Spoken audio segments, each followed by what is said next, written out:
जुग जुगा जिया सूललना कि भवनवा के भाग जागल। ये कौन सा मिक्स भेज बाबू बना देना?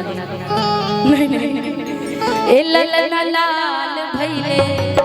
देखिए माँ दादी बाबू को कैसे रखना है वैसे रखना है। अभी हुआ नहीं है इसलिए अभी पता नहीं है। देखिए कितना कष्ट से बच्चों को पाला जाता है। हाँ। जी जी। अच्छा BR01PK 9780 किसी का नंबर है तो आप जाकर के गाड़ी साइड कर लीजिए। 9780 9780 BR नंबर है तो जरा जाकर के साइड कर लीजिए। जी भाई थोड़ा सा स्टार्ट कर म्यूजिक में।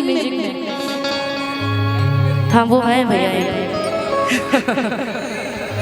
जी भैया कि जुग जुगा जिया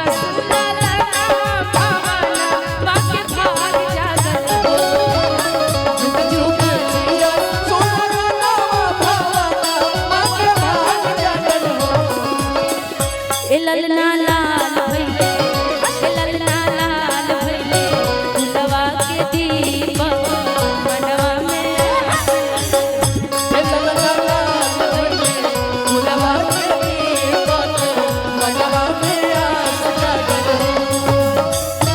भैले गुलवा के दीपक मनवा में आस जागल जुग जुग जिया सुललना